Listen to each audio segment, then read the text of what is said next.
찬양과 경배와 영광을 돌려드리옵나이다. 우리의 모든 연약함 가운데서도 전능하신 하나님이 계시기에 우리가 언제나 강하고 담대함을 잊지 않게 하여 주시옵시고, 우리의 모든 연약함과 부족함에도 불구하고 하나님이 참으로 우리를 도우시고 인도하신다는 그 믿음으로 인하여 우리가 좌절하거나 실망하거나 포기하지 않게 하여 주시기를 원합니다. 우리의 모든 연약함을 인정하는 가운데서 우리가 낮아지고 겸손함을 붙들어야 하지만, 그럼에도 불구하고 그것 때문에 결코 낙심하거나 좌절하지는 않게 하시고 온전히 하나님으로 인하여 항상 기뻐하고 쉬지 말고 기도하며 범사에 감사할 줄 알게 하여 주시기를 원합니다. 우리에게 베풀어 주신 크신 하나님의 은혜를 우리가 분명히 알게 하여 주시고, 또한 이 분명히 아는 그 크신 하나님의 은혜를 세상 모든 사람들에게 자랑하고 전함으로 인하여 또 다른 사람들이 예수 믿고 구원 얻어서 영생을 얻고 하나님이 기뻐하시는 일들이 이루어지는 역사가 있게 하여 주시옵소서. 오늘도 우리의 기도를 통하여 역사하시는 하나님, 우리의 기도를 도우시는 하나님, 우리를 인도하시는 하나님, 우리를 언제나 책임지시는 하나님께 찬양과 경배와 영광을 돌려드리오며 예수 그리스도 이름으로 기도드리옵나이다. 아멘. 우리나라는 드라마를 보면 이제 그 드라마에 주로 등장하는 그런 인물들이, 주인공이 주로 양반과 또는 이제 왕족 뭐 이런 사람들이 드라마에 이렇게 주인공으로 등장하게 됩니다. 그래서 만약에 우리가 조선시대로 돌아간다면 우리는 당연히 왕족이나 또는 양반으로 돌아갈 것처럼 그렇게 생각되지만, 그러나 조선시대에는 양반이나 또는 왕족은 다 합해서 10% 미만이었다고 합니다. 물론 조선 후기로 들어오면서 양반이 이제 돈으로도 살 수 있는 그런 직분이 되면서 그 양반의 숫자가 많이 늘어나기는 했었지만, 그러나 조선 시대 대부분의 기간에는 양반은 극소수에 불과하고 대부분은 상민과 천민, 양민들이 대부분이었었습니다. 그래서 그 양반이라는 것은 대단한 특권이었었고 대단한 자부심을 가지는 것이었습니다. 양반은 어느 정도의 특권이 있었느냐 하면, 양반이 아닌 사람의 집에 소가 있으면 양반이 그 집에 가서 그 소를 가지고 자기의 논밭을 먼저 갈도록 그렇게 사용할 수 있었습니다. 자기 것이 아니고 다른 사람, 양반이 아닌 다른 사람의 것이면 자기 것처럼 그렇게 할 수 있었던 것이죠.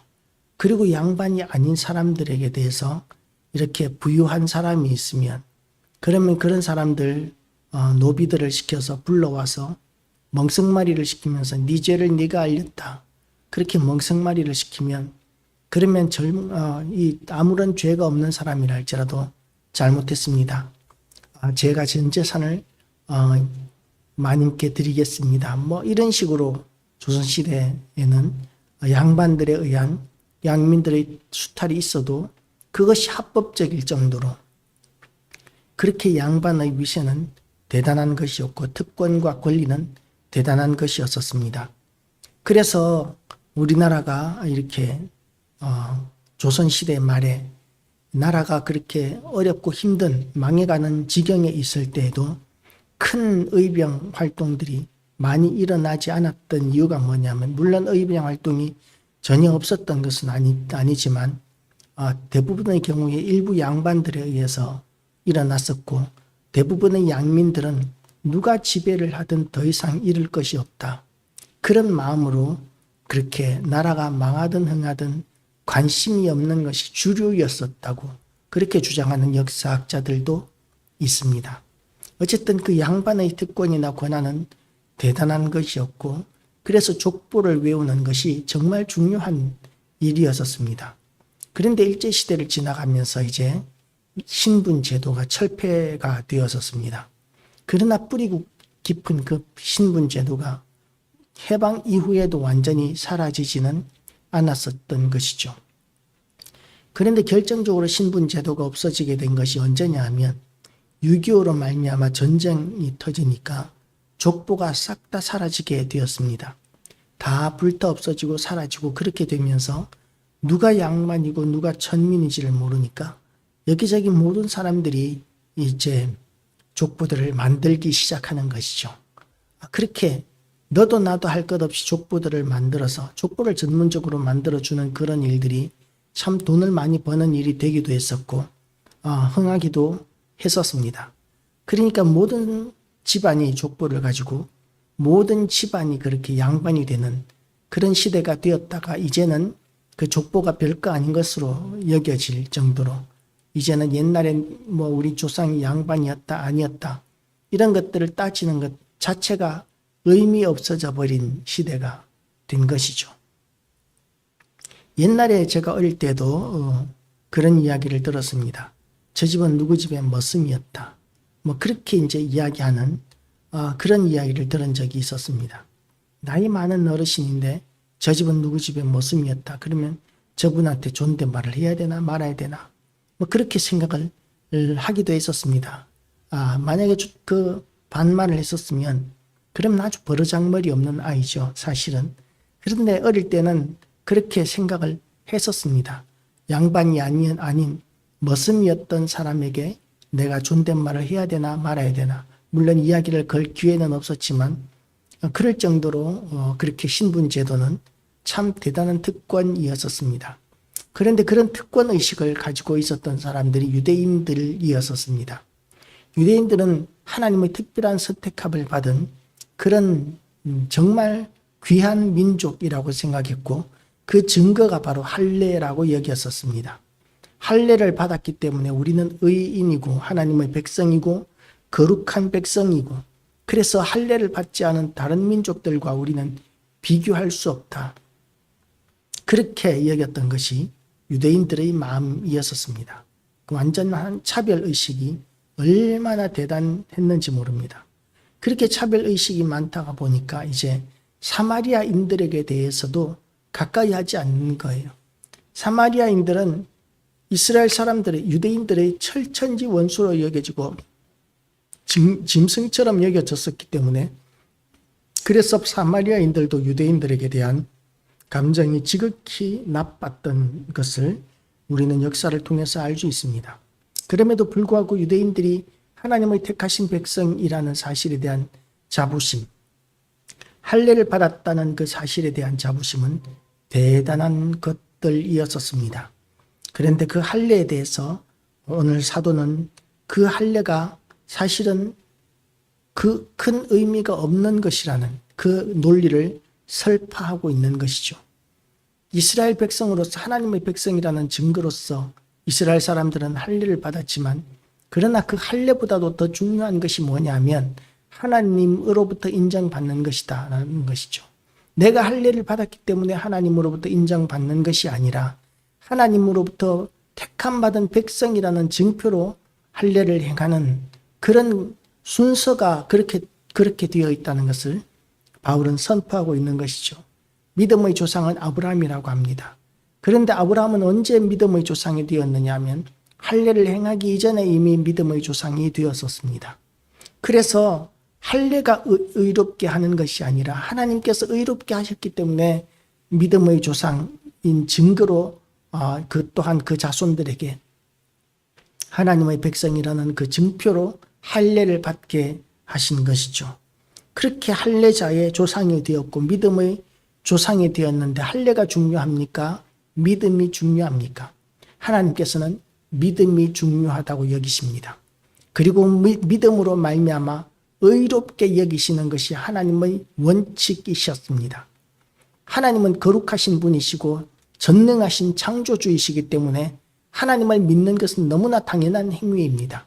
그런데 이 세상은 너무나 완고하고 완악하여져서 하나님을 믿지 않는 그런 문화가 너무나 팽배해져 버리게 되었습니다. 그 믿지 않는 그 자체가 하나님께 대한 신성 모독입니다.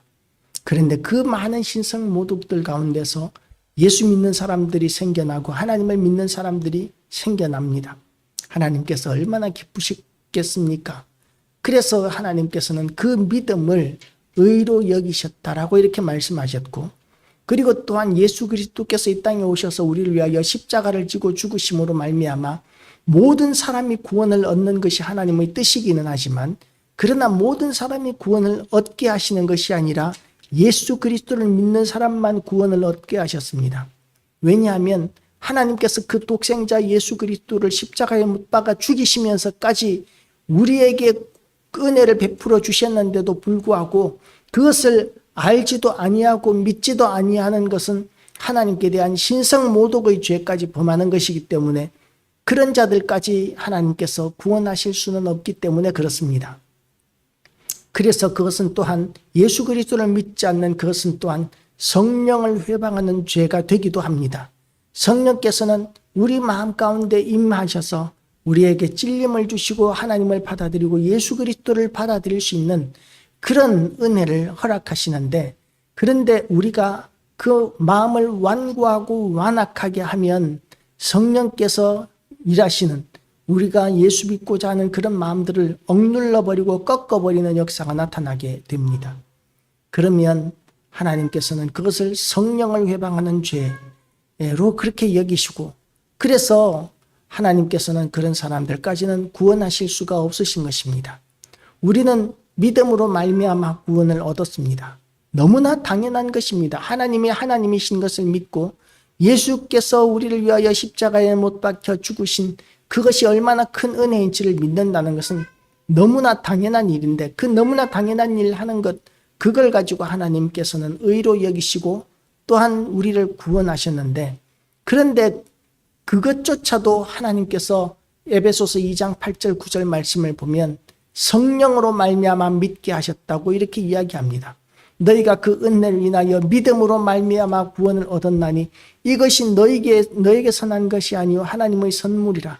행위에서 난 것이 아니니 이는 누구든지 자랑치 못하게 하려 함이라. 고 이렇게 말씀하셨습니다. 만약에 행위로 말미암는다면 어떻게 되겠습니까? 착한 일 할 때는 구원을 받은 것 같은데, 그런데 착한 일 하지 않을 때는 구원 안 받은 것 같고, 그런 마음을 가지게 되는 것이죠, 당연히.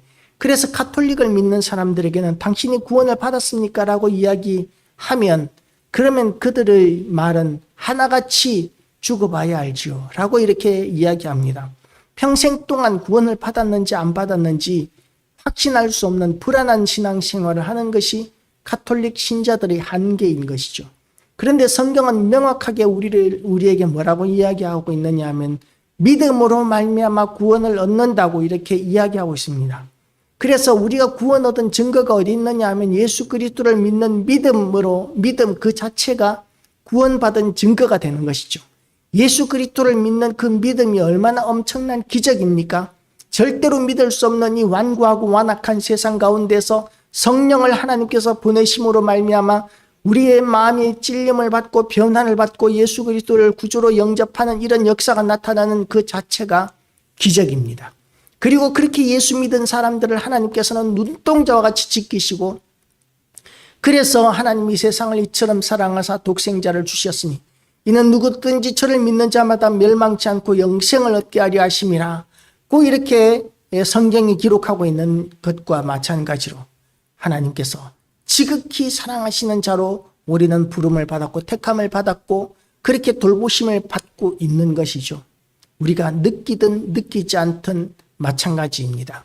때로는 우리가 외로운 것 같고 우리 뜻대로 되지 않는 것 같고 형통하지 않는 것 같을지라도 하나님은 우리를 사랑하시고 그리고 우리를 인도하시고 우리를 책임져 주시는데, 그런데 이것이 우리가 하나님 앞에서 할례를 받았기 때문에 행하는 것이 아니라 예수 그리스도를 믿음으로 말미암아 이 모든 일들이 이루어지게 되는 것입니다.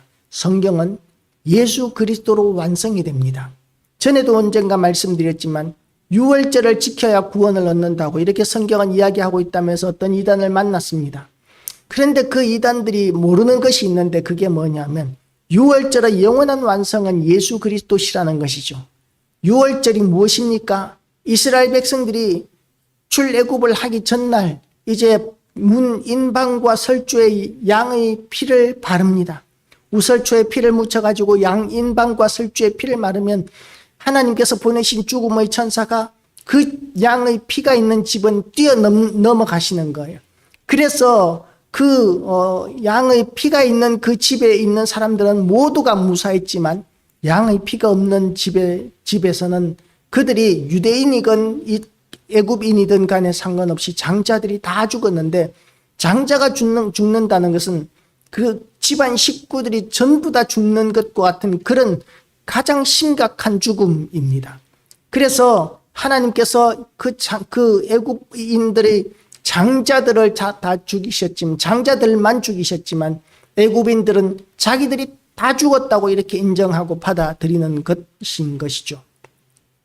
죄로 말미암아 애굽인들 뿐만 아니라 유대인들도 다 죽어야만 하는 존재들이고 우리도 다 죽어야만 하는 존재들인데, 그런데 어린 양의 피를 바른 그 집마다 하나님의 죽음의 천사가 건너가게 하심으로 말미암아 예수 그리스도를 믿는 자마다 멸망치 않고 영생을 얻게 하시는 그런 은혜를 하나님께서 우리에게 베풀어 주셨는데, 그것이 영원한 유월절을 지키는 자, 예수 그리스도를 믿는 것이 영원한 유월절을 지키는 것입니다. 그래서 하나님께서 명령하신, 영원히 이 유월절을 지키라고 말씀하신 그 유월절을 진정으로 지키는 자는 예수 그리스도를 믿는 자들이 진정으로 그 유월절을 온전히 영원토록 지키는 것이죠. 그래서 길거리에서 우리가 이단을 만났을 때에 성경에 분명히 유월절을 지키라고 하지 않았느냐라고 이렇게 주장하면서 유월절을 지키지 않는 자들은 멸망한다고 이단들이 그렇게 이야기하면, 그 유월절이 의미하는 바가 뭐냐고, 진정한 유월절이 뭔지 아느냐고 이리 한 수 가르쳐 주시기를 바랍니다. 그렇게 예수 그리스도로 말미암아 완성된 유월절을 무시하는 것이 유월절을 어기는 것이고, 그렇게 진정한 유월절, 온전한 유월절이신 예수 그리스도를 무시하는 자들은 결코 구원을 받지 못하고 지옥 가게 되어 있습니다. 예수 그리스도는 하나님께서 우리에게 보내신 독생자, 구원자이신데 그를 믿지 않으면서 구원받는다는 것은 상상할 수도 없고, 예수 그리스도를 믿지 않는 그 자체가 바로 신성 모독이 되는 것이죠. 하나님께서는 우리에게 그 할례를 통해서 택함 받은 자로의 증거로 삼으셨지만, 그러나 그 할례가 완전한 것이 아니라 하나님께서 또한 믿음이 온전한 것이라고 말씀하십니다. 우리가 예수 그리스도를 믿는 믿음이 없으면 할례가 아무런 의미가 없습니다.